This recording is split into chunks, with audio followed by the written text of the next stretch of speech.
অবশেষে নভেম্বরের শেষ সপ্তাহে অনেকটা গোপনেই কলকাতা গিয়ে ডিএনএ নমুনা দিয়ে আসেন এমপি কন্যা ডরিন। এর 3 সপ্তাহ পর ডরিনের দেয়া সেই ডিএনএ স্যাম্পল তার বাবার দেহাংশের সাথে মিলেছে বলে জানি। আজকের এই ভিডিওটা অতি গুরুত্বপূর্ণ। দেখা মাত্র প্রত্যেকটা বাংলাদেশী নাগরিক এটা ভিডিওটা শেয়ার করে দিবেন। ঝিনাইদহ 4 আসনের সাবেক সংসদ সদস্য আনোয়ারুল আজিম আনার হত্যার ঘটনায় এবার নতুন তথ্য সামনে এসেছে। ডিএনএ রিপোর্টে মিলেছে চাঞ্চল্যকর তথ্য। চলতি বছরের মে মাসে কলকাতার নিউ টাউনে রহস্যজনকভাবে খুন হন 3 বারের সাবেক এমপি আনার, যা ছিল ভারতের মাটিতে প্রথম কোনো বাংলাদেশি জনপ্রতিনিধিকে পরিকল্পিতভাবে হত্যার ঘটনা। ফলে গুরুত্ব বিবেচনায় মামলাটির তদন্তভার দেওয়া হয় সিআইডি এবং কলকাতা পুলিশের স্পেশাল ইউনিটকে। তাদের কাছে পাওয়া সেই তথ্য জানাচ্ছেন এসআই রাজ। গত 12 মে ভারতে যান ঝিনাইদহ 4 আসনের সাবেক সংসদ সদস্য আনোয়ারুল আজিম আনার। ওঠেন পূর্ব পরিচিত বন্ধু গোপাল বিশ্বাসের পশ্চিমবঙ্গের বরানগরে বাড়িতে। পরদিন 13 মে চিকিৎসা করাতে যাবেন বলে গোপালের বাড়ি থেকে বের হন সাবেক এই সংসদ সদস্য, কিন্তু ওই দিন রাত থেকেই তিনি নিখোঁজ হন। পরে জানা যায় কলকাতার নিউ টাউনের সঞ্জীবা গার্ডেনের বহুতল আবাসনের BU 56 ডুপ্লেক্স ফ্ল্যাটে তাকে খুন করা হয়েছে। মূল পরিকল্পনাকারী বাংলাদেশ বংশোদ্ভূত মার্কিন নাগরিক আখতারুজ্জামান শাহিনের নির্দেশেই এই হত্যাকাণ্ড হয় বলে জানা যায়।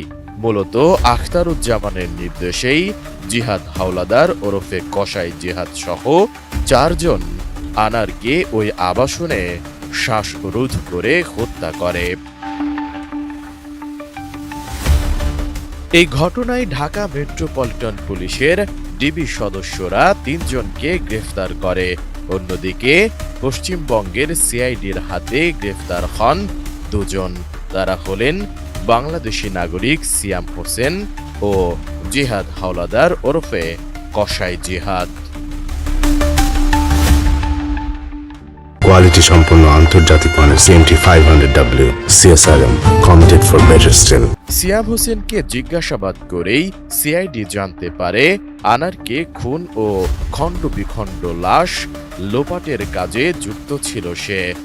নিউ টাউনের অভিজাত ওই সঞ্জীবা গার্ডেনের যে সিসিটিভি ফুটেজ সামনে আসে তাতেও সিয়ামকে দেখা যায়। সিআইডির হাতে গ্রেপ্তার হওয়া আরেক অভিযুক্ত কসাই জিহাদ খুনের পরই ধারালো অস্ত্র দিয়ে এমপি আনারের শরীর থেকে মাংস আলাদা করে সেগুলোকে ক্যারি ব্যাগে ভরে রাখে। পরে সেই লাশের টুকরোগুলো পশ্চিমবঙ্গের দক্ষিণ পরগনা জেলার ভাড়ঙ্গ ব্লকের কৃষ্ণমাটি খাল এলাকায় ফেলা হয়। জিহাদকে জিজ্ঞাসাবাদ করে এমনটাই জানতে পারে তদন্তকারী কর্মকর্তারা। পরবর্তীতে ওই খাল সংলগ্ন এলাকায় অভিযান চালিয়ে বেশ কিছু হাড় উদ্ধার করে সিআইডির কর্মকর্তারা, যা দেখে সিআইডি কর্মকর্তা ও ফরেনসিক বিশেষজ্ঞদের অনুমান সেগুলো মানুষের হাড়। পাশাপাশি সঞ্জীবা গার্ডেনের ওই আবাসনের সেপটিক ট্যাঙ্ক থেকে উদ্ধার করা হয় প্রায় 4 কেজি মাংস। উদ্ধার ওই মাংস পরীক্ষার জন্য পাঠানো হয় সেন্ট্রাল ফরেনসিক সায়েন্স ল্যাবরেটরিতে। প্রাথমিক রিপোর্ট অনুযায়ী মাংসগুলো পুরুষ মানুষের বলেই জানা যায়। যদিও সেই খণ্ড বিখণ্ড লাশ এমপি আনারের কিনা তা নিশ্চিত হতেই ডিএনএ পরীক্ষা জরুরি ছিল। সেক্ষেত্রে অনেক আগেই নিহত এমপি আনারের কন্যা মুমতারিন ফেরদৌস ডরিন কলকাতায় আসার কথা থাকলেও নানা কারণে তা পিছিয়ে যায়। অবশেষে নভেম্বরের শেষ সপ্তাহে অনেকটা গোপনেই কলকাতা গিয়ে ডিএনএ নমুনা দিয়ে আসেন এমপি কন্যা ডরিন।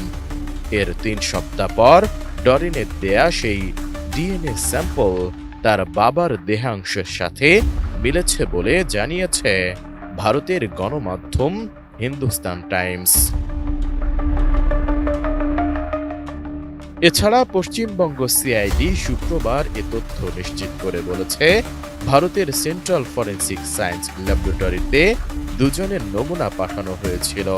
সেই নমুনা দুটির ডিএনএ মিল পাওয়া গেছে।